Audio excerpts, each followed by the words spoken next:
Matap ke afio ai Kautaha o tuha tau loto Tonga. Tapa moe tamatui tu pawono. Ka mai tahini kuini. Tapa moe tama pinis kaoni ka koe tui whareo. Ka mai whareo tu pau. Tapa ki he hoi mi star kapniti ka o mai ka CEO. Ka tak ngawe. Ka pefo ki he ka o Faiongoongo.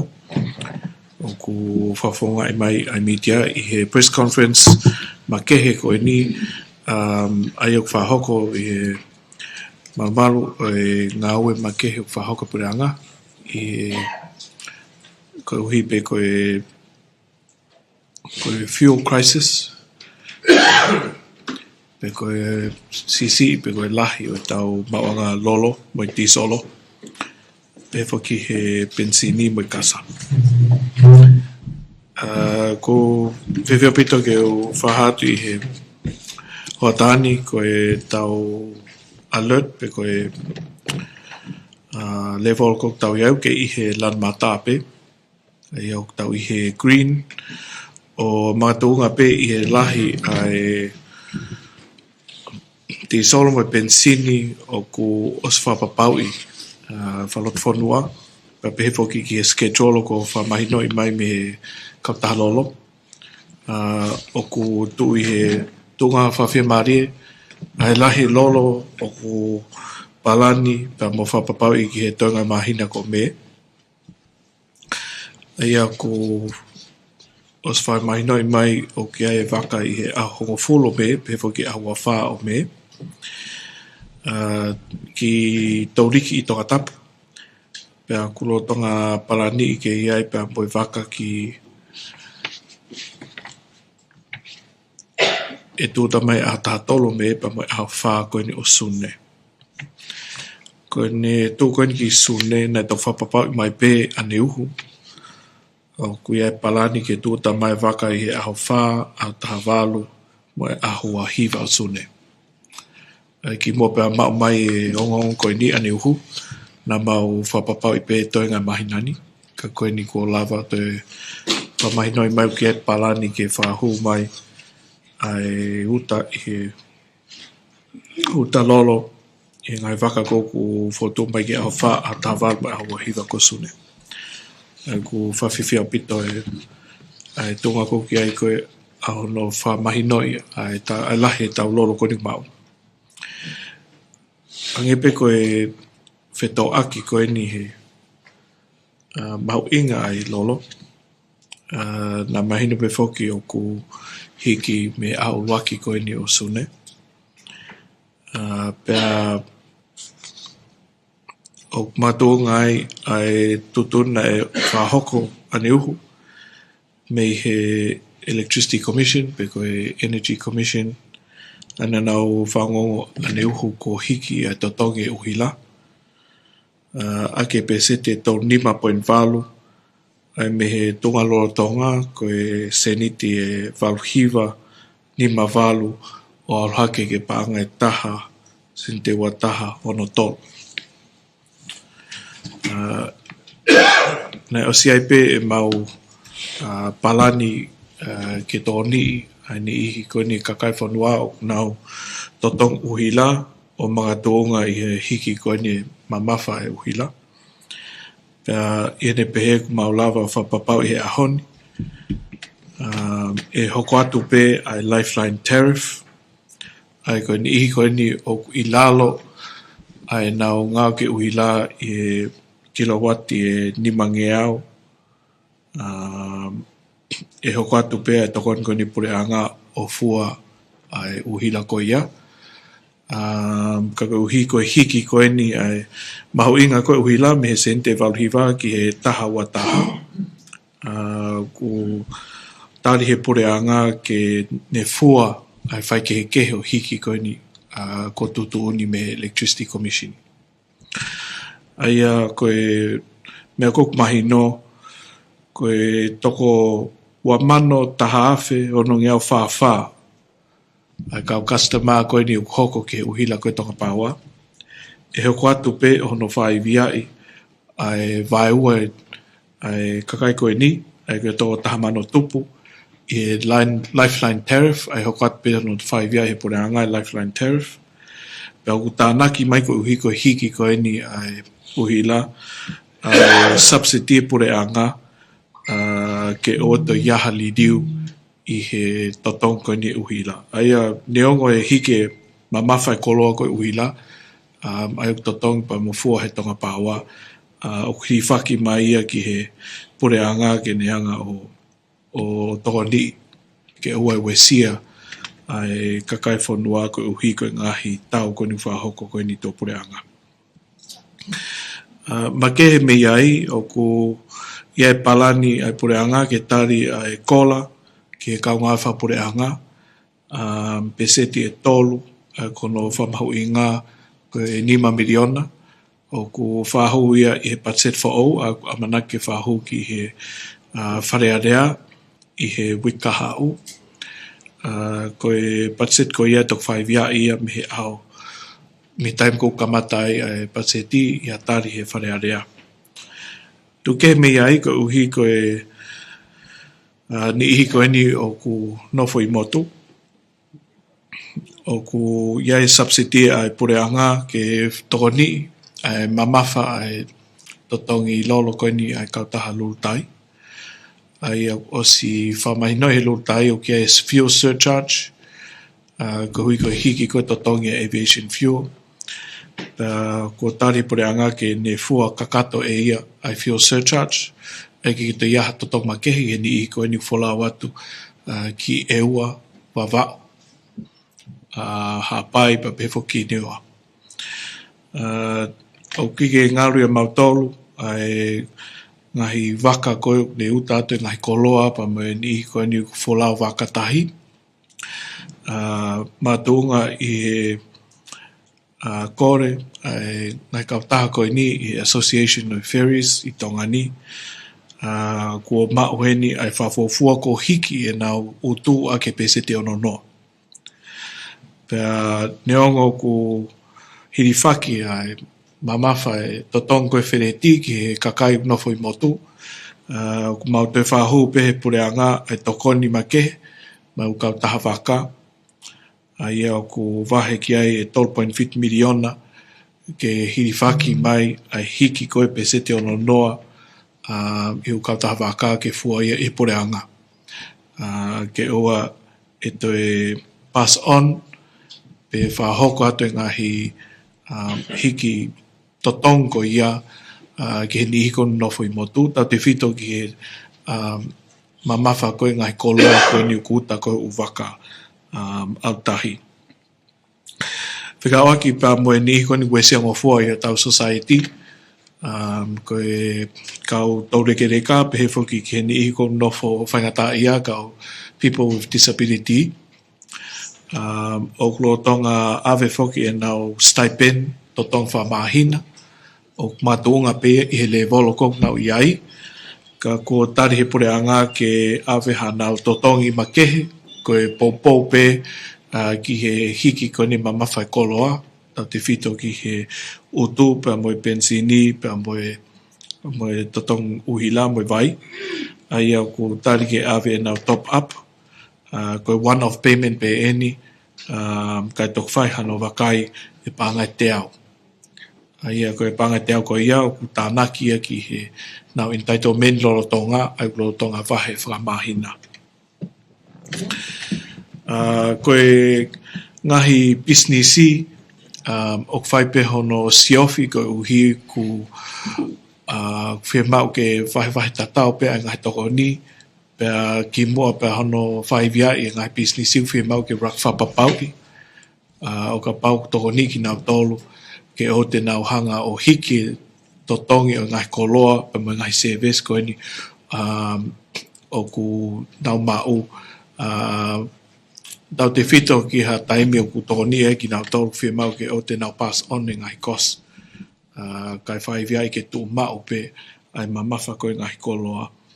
Ai ke pe u Kautaha lahi whai mau whata no mo ki nau tolu he taimin ke whaivia ka ko mea koku lava whapapau i e lahi ai tokoni ko tari pore anga ke whaivia i aki ai whewhanonga aki, tau te whito ki he puna wakapuna, pēr mo e whewhanonga aki tahi.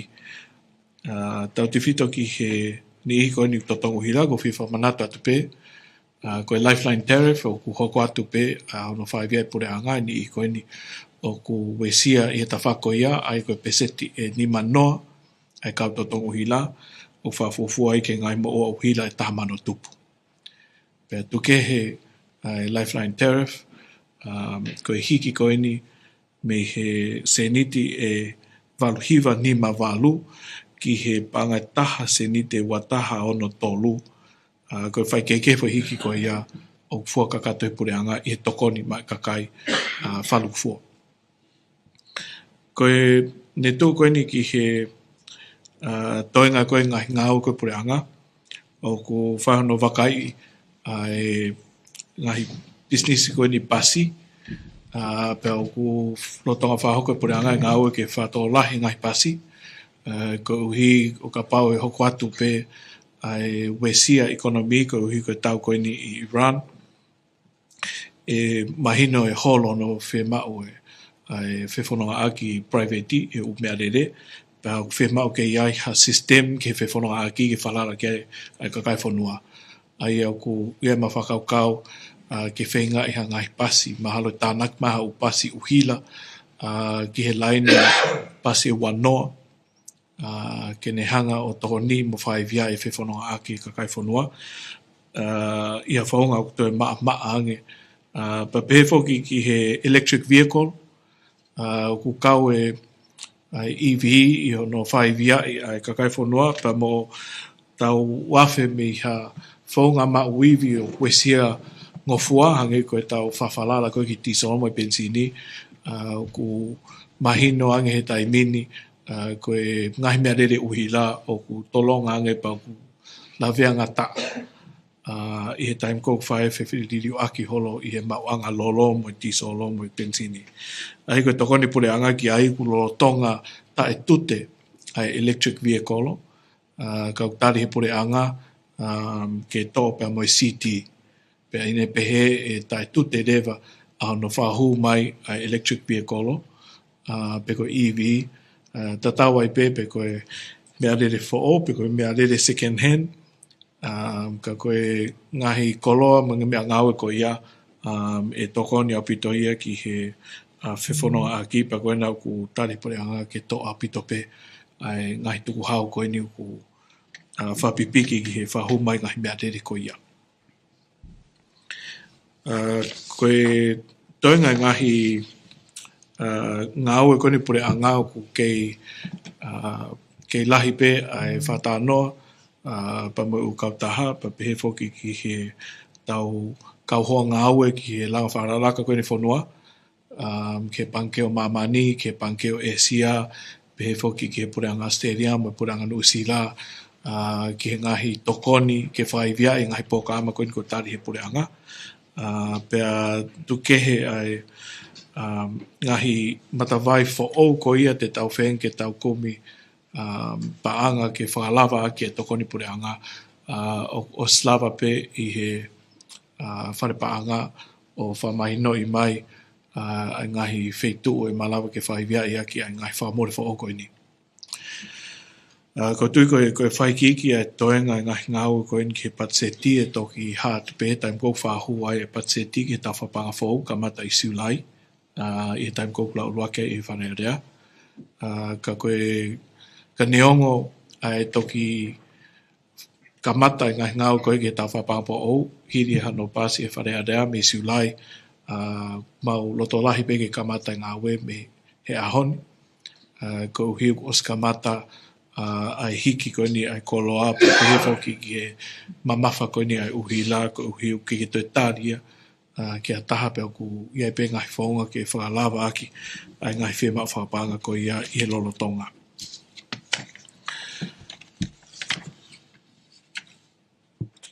Koe tui maha koe kakato ia ai ngahi whamatala koe ni uku pao, koe whamanato atu pe, koe ngahi mea fo o koe ni ahoni, koe whanongonongo koe me he Electricity Commission ko hike uila, pehe foki ke ngahi tokoni, ko fotu at me pure anga, ke whengai pe ke whaparanisi, ke ua e fuwesia economy pa pehe foki ki he totong mo ua, mo hivi ngau koe ni kakai whanua. Kui heni pe a sivoki, koe leo leo koe ni CEO whalpanga, o ka pau te iaha ngahi whai ki whikawaki pa mau whika. Pefo ki he Ikmi Star ki ngahi business e pure angau ke ai Kautaha ta uhila pa pefo ki he Ikmi Star tanak pa angau ki heni pe ko uhi ko ngahi tokon ma kehe ku osfotu mai ke kapneti me he Kautaha me pot ngau e tanak pa anga whikawaki pa moe ngahi discounti mo ngahi whamama te nau whahoko ki he uta kolo me tō pureanga o hange koe ngahi puha whawalu talamu pefo ke ngahi pini ke tō ni pe ai kakai whanua tau te whito ke ngahi ofa o kuta mai me he ngahi whamiri pefo ke ngahi Kautaha ofa ke tō ni kakai whanua i he time Fakataha koe ni pau hen pefo pe moe CEO koe ni ai Electricity Commission, o ka pau te whimau ke ia mo ngai whehui ki ai, whikau ki pa moe nau whanongono ane uhu, ki he ngai mātunga ko no hiki koe ni totongi ai uhila. Ka pau ke iai peha ngai whehui whikau ki pa moe supply, koe whawhawhongain me he MTED, whikau ki pa moe pule wheunga, koe mawhai koe competent authority ko nau tō nau hangau whahoko ngau koe ki he mamawhai kolo koe koe pensin pa mo tisolo wihen pe pa wini pa pefo ki he CEO koe Tongapawa ka pau ki hangai whehui ke awe hanga ton ke Tongapawa whikau ki pa moe ngau mahu inga koe ni ko tupe ku ke toi lahi pe tau taimi ke whahoko ata ngahi whamatala mai ke mangai whamala ala pefo ki ngahi whehui me media whahoko mahi ahon koe pe malu.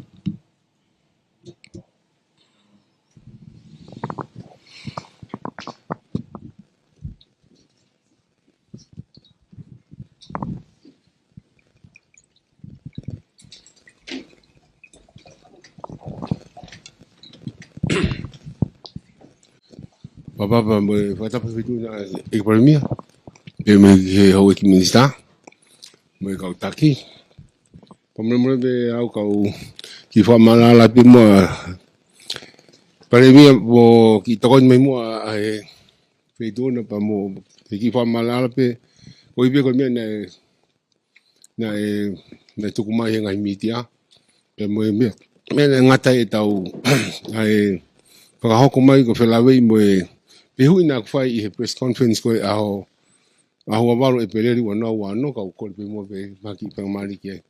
Koe uhinga whehui koe whelawe ia me fo i lisi whika walu wha o matatoa. Aia i he rekoti koe o kou mau na e laki le sisita he panke i enseti a hongo fulo November wano taha walu. Ia ake ano panga tolu nima poini walu miliona. Iwa hatol noa o e peleri wanoa tahiwa na te whakalahi ai whai variation ai o te aruaki ke tolu ono poine hiwa. Hai fo ilista tau pe. Pea, i a taha tolu o November wanoa wawha na te whai ai me variation o te whakalahi ai aruaki ai fo ilisi ke nima walu poine taha miliona. O tuia i he rekoti a potungawe ngai savea pa mo e kolo pa mo e whonua portfolio book ono folio taha noa ono hongo fulu. Aia i hine tu ki he taimini. Koe whihui ko hake ko makatunga ni me he public, national public interest. He guai ni whelawei ai no ko ni mo he ki hike ai uhila. Mo tunga ko tau ai ok whima o ke ilo he kakai ai mo oni. Ai ko lisi ko ako whihui o peheni. Ko lisi ko ini o ko maapele ko kato ko ni ka upa whima. Tuia ko hakai ko puranga fituna Eiki Palemia fa mo ne el. Ka ko mau be ke mea i kakai fonua e mea mo oni. Ko whehui o pehenia. I fa matala atita ko ni hua no wa fa hai ko ke asia i ngai lisi ko ni. Ka pehe he atita ni fusi fuka. Ke fa tokanga Tokanga bitu ai potungai ko ni ai ko uhila ai Kautaha uhila Tonga he o ai condition ki he no ko ni. Ya ko me fai ho ha me kakai ko no en o malu ya ke koloa en afio ono kere kere. Ya ko kere kere ko ya ko no ki panke muri. O ka panke I tongani. Ya ko ri fia me kakai fo no e muri fu kere ko ni ki panke muri. Ko fe hui ko ko hai na ni whakamawhai ke toi alu ko ni no ko ni o laki ke valu ke nima valu po ine taha miliona. Ego nima valu po ine taha wha nima ono fitu valu po ine nima tolu. Ko fehui ko hai na ni mai mawhai ke mo whakalahi no ko ia. Ua laki ia ua. Ko hai na ni mau mea mo mawhai ke mo hanga malu ia ke kere kere ko eni. Ko kere kere ia o ene afio. Tai mau hana ngofua. Ke Kautaha mei teki. O ki kai ka tonga paua. Ko fehui na musa polisi ko ene mau mi whengo fua ko ia. Ko ene whakamawhai mo tolu. Ai pule anga. Pea koe taha. Koe hana mo whiri ai panke. Muri ko ni ke mo no mea ka ke mo ke panke tonga. Ke nofo panga I tonga ni. Koe ki fehui pea.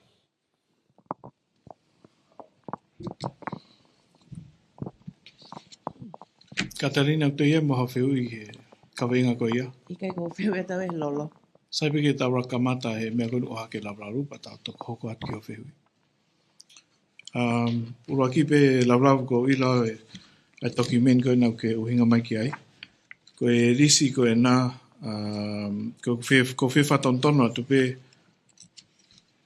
ko e titi ai risi ko ni I matatoa ko e risi valu, ono, valu wha.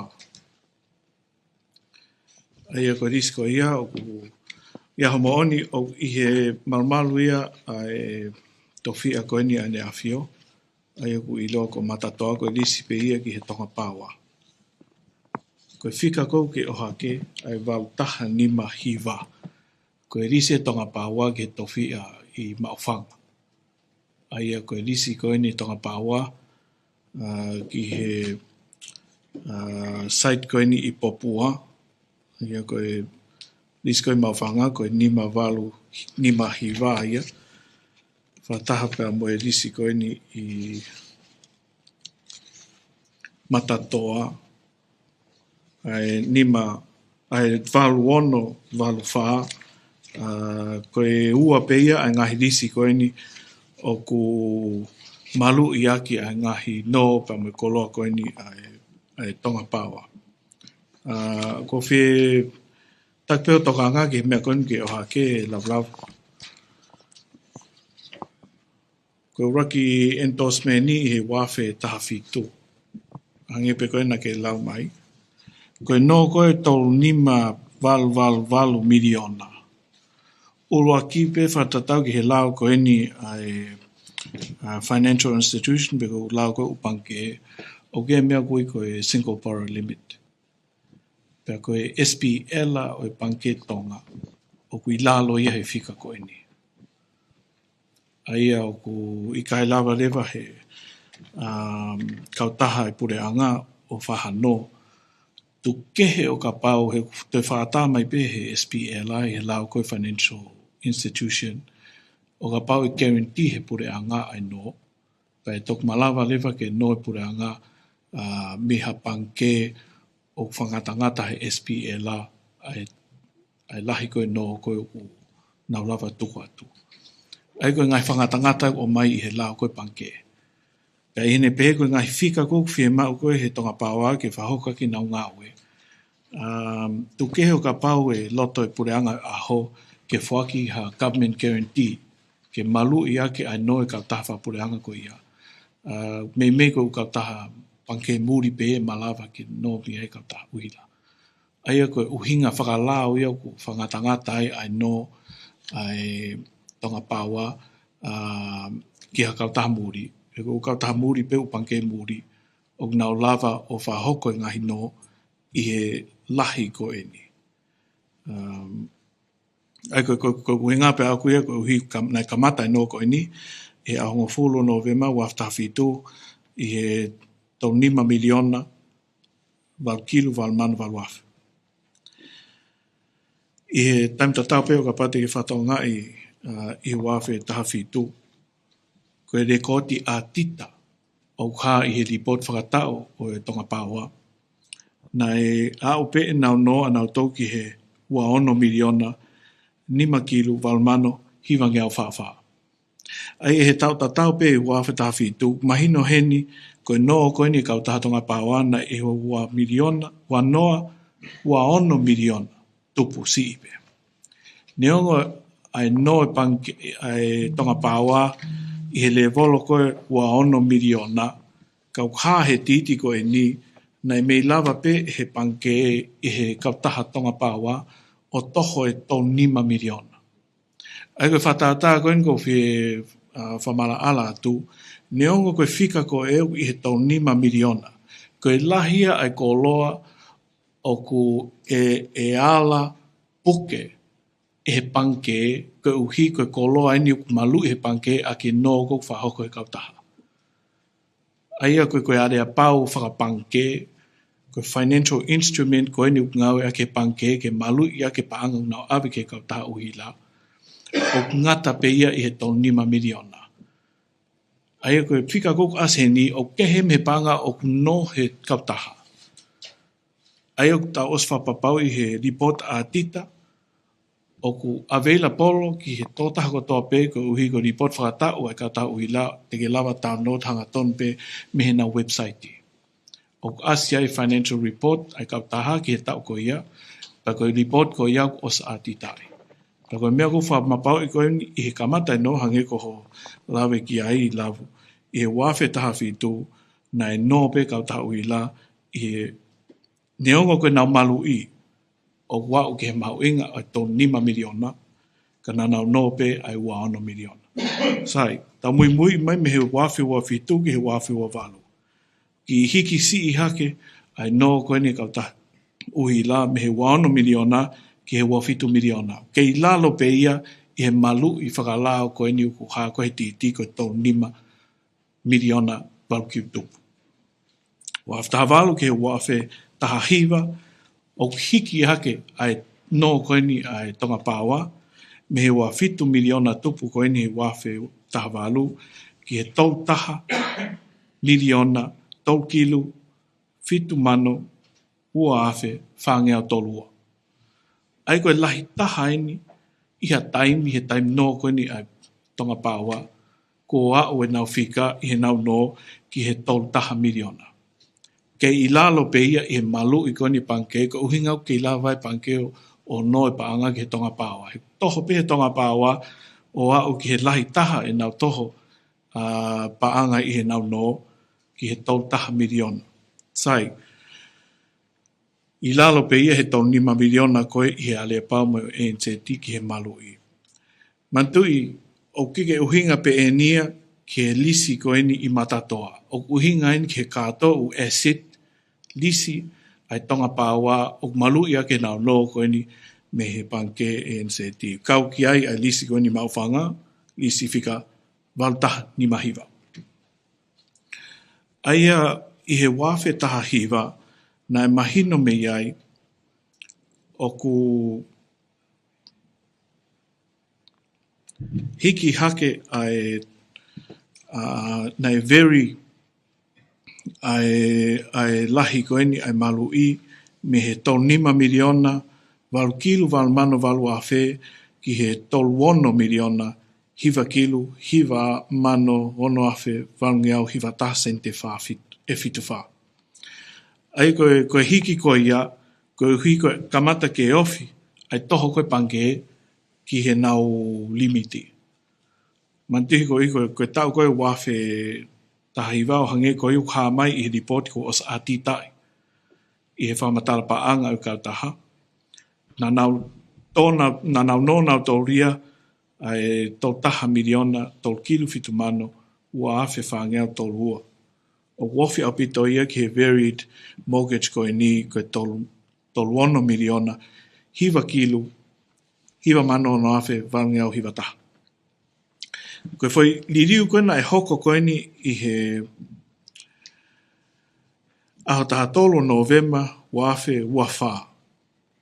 O hiki hake koe ni ai malu I koe ni ai no koe ni panke ai Kautaha uhila me he toluono miliona ki he nima walu. Hangi koe na ke whamatala koe no koe panga nei toho he Kautaha. O uhinga hikia koe ia, he koe taimi koe na e whahoko ai ngau koe ni he wafe ua wha. Nei whia mau ia ke issue i he panke ai guarantee facility. O ki koha paanga ia na e whaki ki he Kautaha uhila.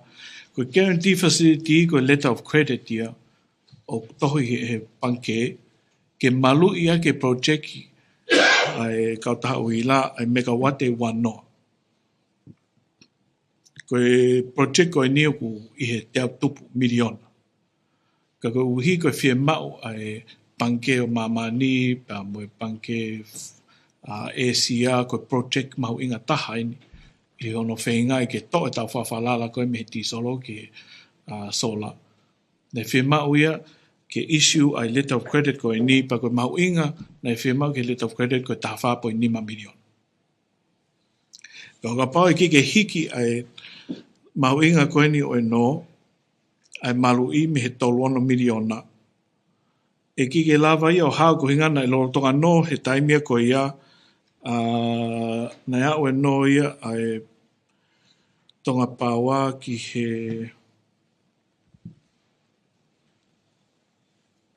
tahao no miliona.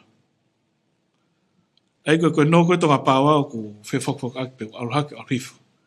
Hangi ko mea ko na lau ki ai wafe tahafitu na ua no miliona. Ko lahi taha ko nea o kia no, nei tau taha miliona. Kau tā pe he tonga pāwa e nau no. Ko whiwha tātā pe ai iwi lahi tonga pāwa ke taim kou tāi koe nau no, me a kosi wafi wa whā ki mā asi o wafi wa ni mā, na e tā whakafoki he tonga pāwa e 2 miliona. Aia koe malawa he panke NZT o hiki ai malu i me he 3 miliona ke he 5 miliona o kike mga tuunga ia i he asset. O mga tuunga he cash flow pa moe lahi paanga vilo i he Kautaha. Koe uhi koe lava he Kautaha o whahoko e nau ngahi no pia tā o whatatau ki he nawarea pau o wawe ai koe ni ai whehikitaki holo koe ni ufika e koe sisi taha koe na iai koe no koe ni tonga pāwa i wafe ua wha. Nai tae nau no o aurifo ke tūnga koe wafe ua wha, whatatau ke ripota a tita o tau ko ia, nai taha ono miliona. Hiwa kilu walmano wa afe, walngeau, hiwa fitu. Ai kone whafok mai koe ni ki he uhinga kou aluhake ai koe ni malu i o ni mawal miliona. Koe uhi koe tohi letter of credit, o kiko paanga ia, koe letter of credit. Koe kone ospe koe project koe sola, e mate rewa e expire rewa letter of credit ia ko ia. Ai nei whakalahi e malu i me he 3 miliona ka aluhake ki he 5 miliona ke facilitate letter of credit ke taha 4.5 miliona. Ka pehefo ki he no ai Kautaha nei whakalahi ake ua miliona ko uhi ko sio Kautaha ke replace ngahi generator ko ni kulo tonga mau. Pa mo ngahi nau ke o whia mau ke hoko atu pe ai lele kone uhila. Pea neongo ku nei ki ke toho he Kautaha ia ai ua miliona ko e. Pea te ke na wala nau tolu ki he taha 4.5 ko fui guarantee a tātā pe ia. O tau lava whapapau i he report a tita wafi ua nima ko paanga no ka kato ai tonga pāwa o i he 1 miliona whakilu o no mano fitu afe taunge au whahiva. O hangepe ko ena os Fakamatala ko ni i he tau whehui koe ni he wiki ko osi. Ai koe mo oni mea koe ni, koe no koe ki he pange malu i koe mea whamaman lahi pe, pa koe contract ia i he wā koe ni ai tonga pāwa, pa moe NZT. Koe uhinga ki tau lawai o no me he Kautaha Tonga, tau pepe koe pange whakaralaka Tonga, koe uhi koe SPL. Pea koe malu i, koe mea ngā mahini pe lisi. Koe lisi ono kotoa peo kufuaki, koe pau koe lisi tau tā, pe koe lisi me ha tofia, whakapure anga, pe koe tofia whakatui, pe koe tofia whakanopere. Koe taimi koe kufuaki e lisi, koe koe deed, Pea whakalao ia whatatau ki he lao koe ni a kere. Pea koe lease koe iau ku ia koe transferable asset. Ai o kehe me ngai totonu koe ni ukma o he kakai Tonga i he lesi sita. Koe lease koe transferable asset pau kea ne mahu inga. Pea koe mahu inga koloa koe iau ku lawai ke malu ia ki ha koloa. Pe malu ia ka no. Pea koe hinga ku lawai ai transferable asset koe koe lease o transfer me ha taha ki ha taha pe me ha kautaha ki ha kautaha pe malu ia ki ha no o kautaha ko uhi ko na tula ia ai lisi it's a transferable asset pa kia ne mahu inga ko mea ko ni ki he saplisi ko saplisi ko ni ai meiteki ki he me he lisi ko ni ai tonga pawa na italia i he kabinetio aho pe o ku rotonga whai ai ngā ue ke whatontonu ai ngahi mea ko ia. O hange e pe koe mea nau tau ka vei he kamata koe ni pure anga. O kau e tau mua ngā ue pure anga koe ni ono tau he wā pa mone awhio. O mahu inga o pito ai mea koe ni pa koe ngahi mau mau na hoka ko hiri pa ngai whi whok aki whapolitikare. Koe mau ngā ue mau inga tahai aho ni ko ono tau he ngeia ne awhio pa mone ngahi whi mau. Pa ngahi whatontonu koe na o loto ngā whahoko e taimini, ka o ku teke ki iai ha mea fo'o me iai ke report i atu. Ka koe mooni mea ko ia ku loto ngā whai ai mau ngā ue ke solo vai, ai vai pure anga pa mene awhio, pa pehe foki ke ngai whatonton ko he kere kere. Pa uki e ngata pe ai, ko iai ngahi lisi ko tari he kabineti ke kanseri, o matunga pehe fie mau ai estate holder, tau ke whaatungia i he pure anga i ha whainga whie mau ai kau mau tofi a o tari ka toa pe ia pe whahu pe ia ngai process ko whahu whakalau. Ai ko whie whamanato atu pe koe document ko ke oha ke u mahu inga ke tau whatau ngai. Koe ngahi area pau koe new confidential. Koe taimi ko ku mama toai ha ngai Fakamatala e malawa pe ke takhala i kakai whanua ko hi kono lau i halai. Mo kike mahu inga mahino ai context, ka moe whaunga ngāue, whakateknikare, ke mahino whaluku fua, he time ko o atoe ngai Fakamatala ko ati tai, koe mea eku mo o ni, ka ukai koe mea koe mo lau mo mahalo kovi ki ai, o hange koe whika koe ni o hake ki he ni mawalu miliona. Mo oni, o ke ni mawalu miliona, ka koe no, o kua no miliona pe. O hange koe ko Fakamatala atu, o ke he mea ko asi he whika ko e, mo mea koe reality whahoko he kautaha, ko whie tau ka wei pe mo oni, mo whafoke mea ki he Fakamatala mahina ko os ati taipa o mai me he kautaha pa Fakamatala me CEO, o kike ha mea te mauhanga whapuripuri. O kike ha mea ke mauhanga o ta ofiono o atu Fakamatala, ko e whei tuu pe eni ke we teki ai ngai Fakamatala loi, ko mo oni kuma o atu pa kike mauhanga o fufu i ha whainga mea, o mau o atu kakato pe o whatatau ki he rekodi, public record, ai ngahi Fakamatala whakapaanga i Kautaha, o spurus pe he na website i, te ke laupe o download ka atoa u tau koe ni, me he Facebook ka, pe he whoki ki he website i koe ni Kautaha o hila. O iai ka atoa pe ka pate mo lau kakato mea koe ni, e mahino ngā fuati kata mo tolu, o whimau pe ke whamahino e whai poin koe ia. O kehe mea koe ni uku haa koe ni he titi, me he no koe ni rotonga whahoko e vai panke e pa me Kautaha uila. Koe wha koe mo ni awhio, mau tokanga lahi ki ai pa mau tauhi, ai mo malu mo ngeia ni awhio, o kike mau whi ke takhala i mea koe ni ke peheu ke hawa o makatuunga i he no koe na ukhala o pita Fakamatala koe ia. O whie whamahino e pe uisiu koe ia, na toe mau hala mo takhala ki ai kakai whanua. Ani ki whai taha i ria te tau pepa whokia te maika. I report a tita koe na mo whakahu ki whare area me Kautaha koe ni. Pesi te au tanima mo te au ta aono. Wai ha fuka ina e fusi he a tita ni whamanatu wai. Pesi ta aono te au i mua i ao. Ko Fakamatala koe ne whai a tita mi he a tita nani pe ia. O ne kaike maala ala pa ne kaike o mai me CEO me poate koe ni. Ai mo oni ke he no. Ai nei ngata hoke a tita koe ni i wanoa si ulai wanoa ua wha. Koe fwoi ni mata pointa miliona o kia te au peta tau koe ia. Nai toki whai e i mea ia. Toki whai ai November, ua noa ua wha. Ai toki lau e whamatala tau e koe heke ke asia i he. Koe ai Eiki Palemia ko kore toi, pe mohe tolo. Ia anga toki meni koe ni. Ka pau whi mau ke o atu ia. Pea ko hono uhinga koe o hake ai, ko toki meni pene pure anga. Tiki ke ake wa no wanima. Koe. Ka koen ko os ma o ako os atita i wa no wanima. Ua tolu ua wha. Me ripoti a whare ariana mo whakahua tāri koe neti ko. Ko mata tau koe. Ai ko pesi tātaha nima mo tātaha ono. O ua tolu ua wha. Ripoti a tita ua tolu ua wha. O whiha whina koe. O koe ke asia hana whamatala na kui mai koe hati o ngano ai. Toinga no i wafu wa wha koe taha ono biliona. Koe. Koe sisi taha ia no Kautaha taru nau re. Taketa koe koe kuwhi whawhiki ke pare kia whaune more au. Koe poini o hake. Mai na rei pena tewa. Koe titi koe ni o whakawhihia kai nima poini walu. Nima walu poini taha miliona. Ki he kere o matatoa atatape. Ikai. O kai koe kere matatoa atatape o hangi ko whamatala atu. Ka pate ke lau i titi. Ai koe mea ko uhinga ki ai. O whemau ke mo poto hono lau i titi. Koe titi ko e ni i he pes urua ke titi. Koe tonga pawa pa mo matatoa. Katak pe mitia kai whai ako koe. Pes hono hua. Fika o e lisi. Ika he kuhala e fika koe nau ke o mai. Koe ni, sio he.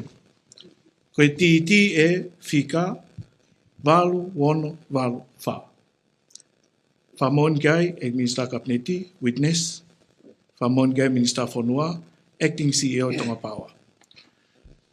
Koen, sio he. Valu, wono, valu, wha. Koia. Ka koe mea koe no kou mao. Koe pes hono hoko. Koe mea ke o mai. Pes hono hoko.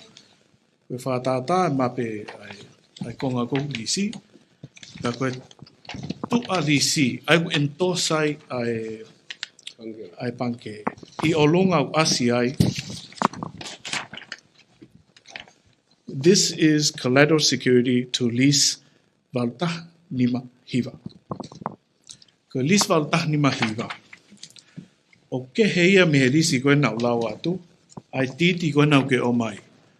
Koe titi koe ke o mai, koe titi valuono tolu wha. Koe valuono tolu wha. Valuono valu wha. Valuono valu wha, koe whatontona. Valuono valu wha, koe titi a koe ni ki he lisi koe ni i matatoa. Koe whika koke o hake koku i o lunga i he lisi koku ase koe umokisi. This is collateral security to lease valtaha ni mahiva. Collaterolo ai lisi ko e ni, ai a koe ko lau atu ai valuono valwha, ki he no mo head lease valtaha ni mahiva. O kiki ngata pia ai he te iai mo ngahi koloa ke he utana ki ai. Ka koe mea koe ko whamahinoi ko huki tala mai, koe no ka atoa koe o i he funga ia, o e lisi valuono valwha o hala. O tāna katoa u SCT, katoa u risi, ke malu ia ki ai no o kule kōti koe ni i he pes koe ni. Ai ko uhinga u kehe ai titi, ki he valuono valwha, me he titi u tāna ki atu ki ai, valtaha ni mahiva. He nei mo ai lisi a koe valtaha ni mahiva, koe whitu ki ai generator koe tonga paua. Ai lisi koe ni i mauwhanga.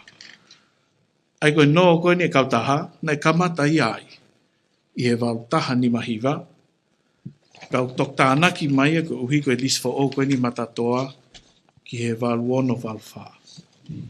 Koe mea koe na ki he ngahi recommendation koe ni ai ripote a tita. Ko mea ngā maheni peia i ripote a tita o whahu ki he whare area. Ta kone ospe koe ni ai ano tari whare area ngā report koe ia. O awelewa ngā recommendation ni ke Kautaha ke nau ngau. Ai au ton ke eke koe ki he CEO Kautaha.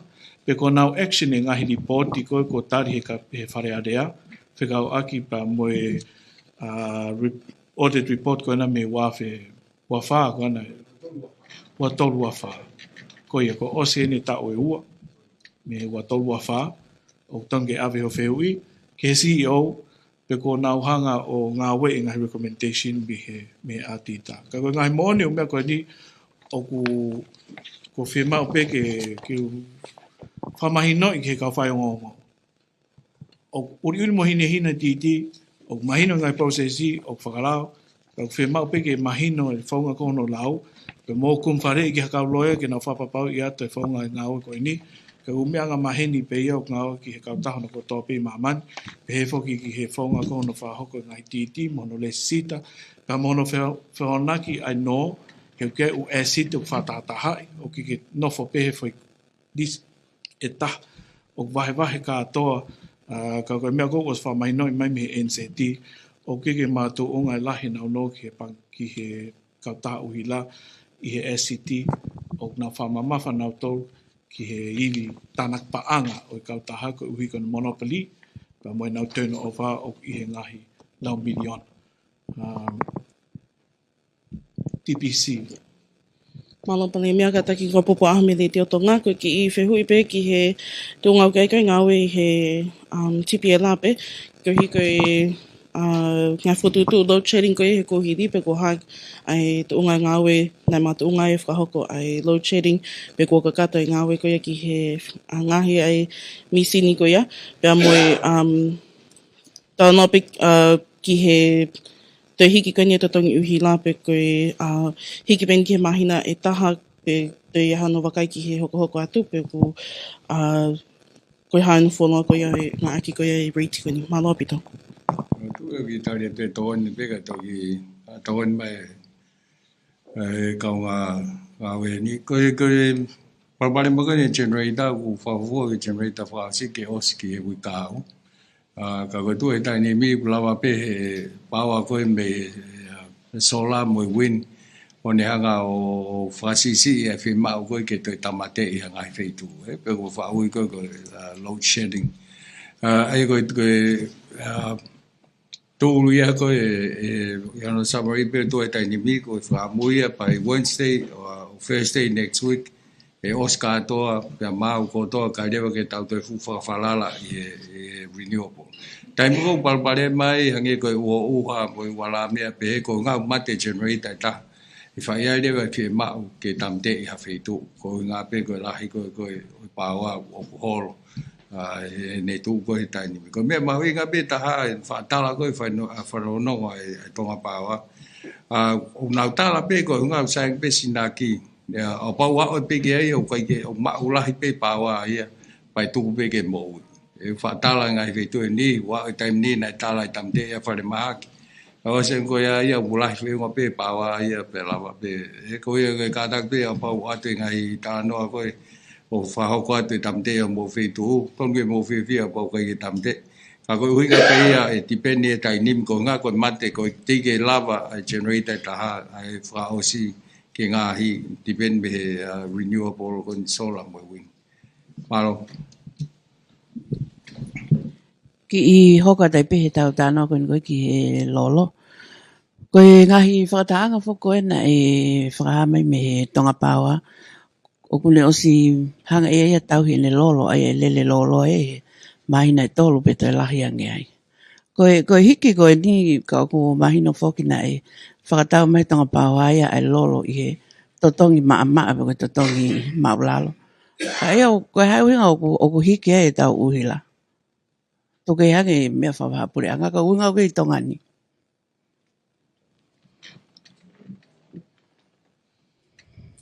If Tonga Power Limited purchase fuel at a lower oil price, why is electricity tariff increasing? So the way that the electricity tariff works is we purchase fuel, diesel, and also electricity from renewable producers, and that essentially gets passed on directly to the consumer as part of the tariff. So when the fuel price goes up, the diesel price goes up like it is now, then that cost basically flows through to the customer, normally with a bit of a delay. But as you can appreciate, the costs have risen very substantially in a short space of time. Because in the last press conference, you kept on saying that you already have stock that would last 3 to 4 months. So the stock or the access to fuel is not the issue, so we're not going to run out anytime soon. It's but obviously the price is moving around based on a day-to-day basis in terms of what's happening in the Middle East. So we can't control the price. What we can ensure is that that we give as much warning as possible in terms of what's going to happen, if anything, in terms of delay.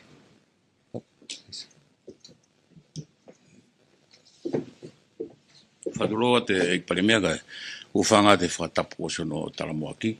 Ka u whalawelawa te pegi he whehui kona a Katarina. O koe ke toke ke he whehui kona Katarina mo he whehui kona e whai labu. O ke station o wefo ke u lolo iai. Ka hike lolo ia, ka me u whai ki toenga lolo. Ke ilere pe maunga ko ia. Ai au natula tatau ia mo he whehui kona Katarina. Koe mea koe ke tau mana tu i. O hanga he tonga pawa whakatau e lolo. Ya mai ko ia o ngahi aki ai vi uhila. Sa ko end product level ko ai ko ai vi uhila o ngao ke kakai.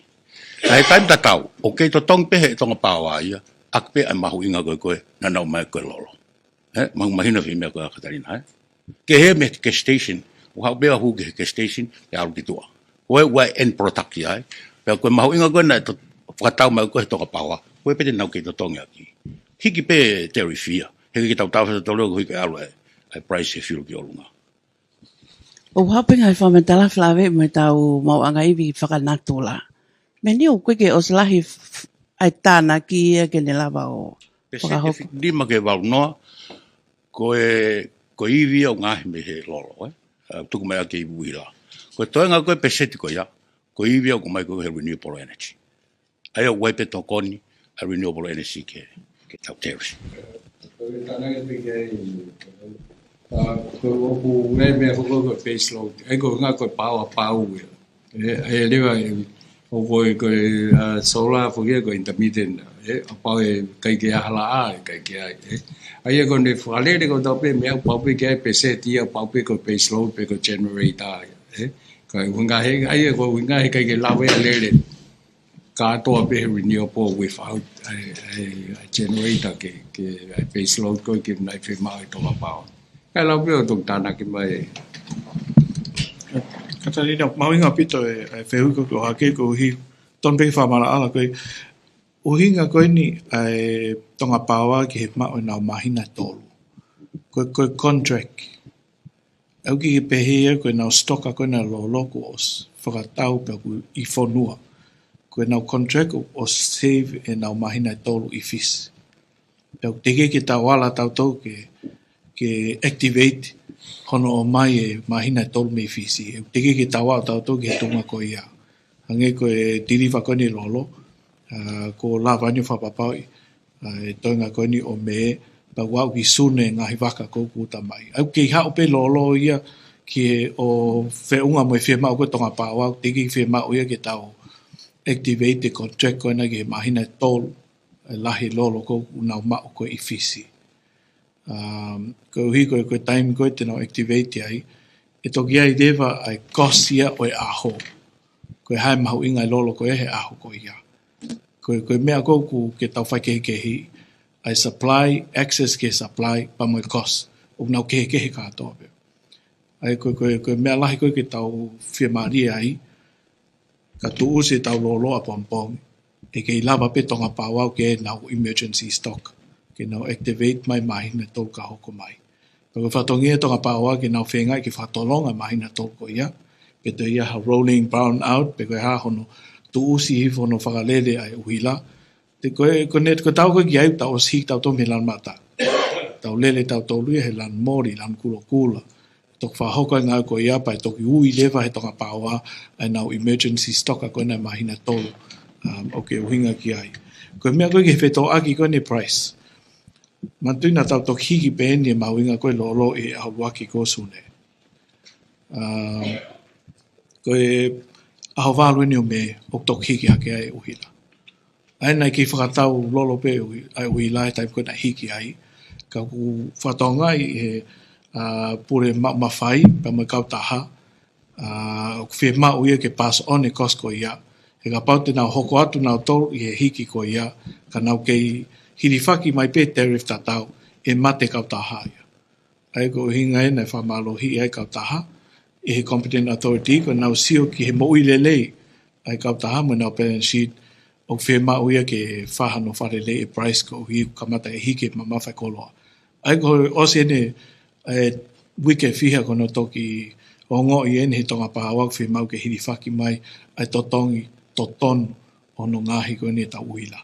Ai ko whi whamal ala peke mahino o ku kiko hawhainga maarien ke tau kumi ha tau ngai monuke o tau whainga ta ia katoa pe. Ko uhi pe ko ngai wheliri wak whamaman laki e hike totonu koloa tau te whito ke lolo mo tisolo.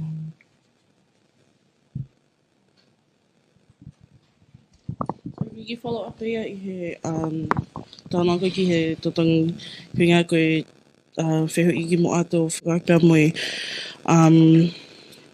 kahanga no follow koe e ngā aki koe rate koe pea moe subsidize koe he pule anga katake. Malo. Tingo he follow rate ko ia ka o lewa ko ia ha toi ngā unu he rate ko eni e lolo. Te tau monita whaka aho pe to ia ha whainonga e ia ha no toi holo pe ko a toi hiki. Ka koe mea ko iau I he ma whaiwhe o ngā ia. Nā lo tonga whai pe whenga aknu ka taha lo ki monita whaka aho. Ka koe tui o ka ia ha holo te mau toi pass on pe ai ngā hi holo ko ia. Mo kumwhare ki he mawhai uhila ke nau whakaita tong uhila ke te review. Ia o ku whia kakai ko ngā koe ngai whotutu koe nei pule anga ke si toko ni e kau mau uhila. Whia mo ai ngahi hoa ngā ue koe pule anga I tonga ni ko Australia o Siaina, New Zealand o mo whia kore ka nau tolu. Mahara koe taimene kei nau te lam na tō kalo. O oswahue kore ka nau tolu. Maulo tonga whenga ak whaofi pe pa mo Kautaha koe na ke whapapau I ai ngahi toko ni. Ka maulo to lahi mātou ke mau whahui toko ni tai min ka uhi koe whi mau viviri e kakai. Na wakai whau whake Australia tolu noa miliona ki fisi. Ai ko whi whakalea koe ngā ke ngai whanua Pasifiki. Regional. Ke lolo. I lato e tono miliona ko ia ko tū ki ai e ngāwe ki ono whakalahi e tange e lolo koe ni fisi. Ai Tufaki mai e lolo ka tautolu. Ai ki ai ne tokon. Kau ku whailonga lere a pito tokon kana Australia ki fisi ko hiko tok whahua tueni e tau ko tokoni. Ai me toke ki hawa tau le wau he awhia me o. Koe koe tāna piki he tengi tau ki awhi ki he moui le re. Maui ka pito whoke he tai ni me ngā ulai lahe uha. Ai hiki ki tō pe tau tokoni mawalu e ni upu ke tengi. Pako tokoni mau ki whare mahaki. Koe uhinga koe whakatāno e tai ni mi ulai lahe uha. Lahe vai o kuhenge skapa mo e wala mea pehe po ke mau ke mutokanga ki ai. Koe mea whai potu ngā wai tai ni mi mo e tokoni maa New Zealand mo Australia. Koe hei ke wha hiko wewe la lahi. Ai uwa he ngā ko hinga pe ke to'o mai ai whainga maari e koe ia ke toi pretty ai pe toi lahi ai nā mu. O toi lahi ai tengi. Tu e tai ni mi tau ke emergency pe tengi he koe ngā he ko ke teike a asi ha holo.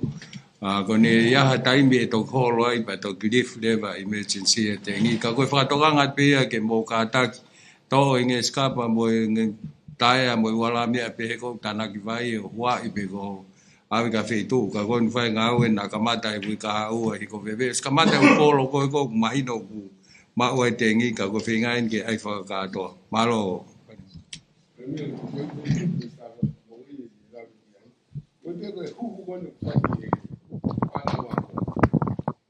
Malo. Koe huhu konu whai ke whanau ako, pe kua ha whainga whemahino akme ngā si mātua tai whanau, ka toki huhu e nau whanau. O mahino pēa ka te au o ahi ngai apea ko ni, koe ki wheu pēa taha ka toki tāri mai, koe ki wheu pēa ke taha, pai mea whamalola te ai koni ke si toko ni e kakai he, si nau ngahi uhila. Ka koe ki totonge tahana ko haka pēa ki mua, o te hiri whaki mai, ka pako whemau ke fusi maha, free face ki ha api fo au, ka family fo au, ka business fo au. O te tamai ke anga me fo i pōnia ko panga tolu afe. Pe he koe hiri fuki nā tau hanga pe fuka toho pe uhila aloa o ki ha api ne kore ha uhila. Koe ni te ke te tongi koe me main line hono fusi mai waia koe ia. Au te ai mo te tongi fo au. Koe kore pe koe hai unga ne aia ke te si hiri whaki e tolu afi koe pa ko haiti ni si samu eki tolu afi koe a koe ke e tāna ka tu Tau kamata mi Oi. ke mi sta mo. maro Hei ngā whiu. Aro, koe anga mahin me whukini ai huhu malui. Ai pau ke rank inform e api ako, pau ke inform e api ako, ai mātua, pau waha issue ai, pai tau lawa newa ke address ia. Ai koe ke o atu pe pong ko ia, o ai o ku me ke hui ke ua pe ki mua pau ke whai tānoa ko ia, kai lawa mea toi sio pe ke ha mea te ala whadere e. Malo, te koe piki he CEO koe i si ke whamara ala mai whi koe ni ku wheu ia. Bravo, ke mawa ke foi totong ko nau ke o mai. O Ama koe o pe wawao totong kisi pau ia, Tufaki ai. ke u appliance ko koe ke ngai api, u fix pe no totong yo nei. O sike mautoria u totong ye le fi ko koe ka instructor contractors, ka tu mau pe fi ko koe ke ngai api. Ko si face ko no ke mai ko toro pe ko ke mawa ke. Ko bole mo. Maka ko wawao pe ko sabe ko mawitu tak ko mo nio ko mai. Kai pe he ka kai. Koe tāna ke piki he hoko uhila fo o. Nei tari e pureanga ke whaivia e hoko uhila koe me he tourism, he whaki he toinga o businessi, pa moe u apno fo anga. O ka pau mama o e te hoko uhila me he whetu ko take koe uhila. O ke tol miliona pureanga o sa whahiki ai. Au taktaha e tourism, residential, pa moe businessi. Koe toko nia ke hono whaivia e u businessi, pa moe no hoko na uhila. Koe whan koe ia o ku wahea ki he tawhapanga fo'o, ka e ata ke pa mo whainga maria ki hataha o ku wesia e tawhako ia, ke toko ni e nā hoko hila, ko hiko ne tuko ni aho ni o ku whaiwhawharara ki tonga pāua, pa ku invoice ki tai tonga pāua, ko hiko e ngahi nau fo'o, ko whi mau ke taki a ke uhila. Tau te whito ka pau ko taki ko ia, ki ke hataha e whahaa.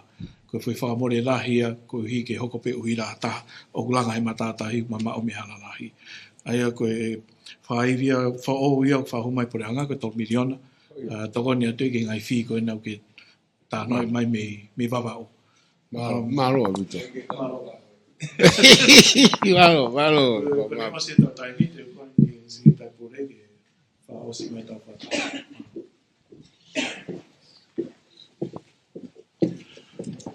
Whamarat pe ke Eiki Palemia, pe ke Hog Minister, mo e tatolo ka Faiongoongo, ko lawalele tau programa ko ia e ahoni, pange pe koe nau whakawatu ko tau programa hoko, e whakawike pe, a flight ka hau, whakakia pa mo e manga iwi, pe ke lolo, pe whakawhatahat pe mo e kau CEO, forum ko e kau CEO, press conference ko hi ko e taha ngahi mea mahuinga i ko e aha te au, o hoka tata programa ai ko e wharaite ka hau ia, tem te tau pe ka toki whapapau ia pe me officein.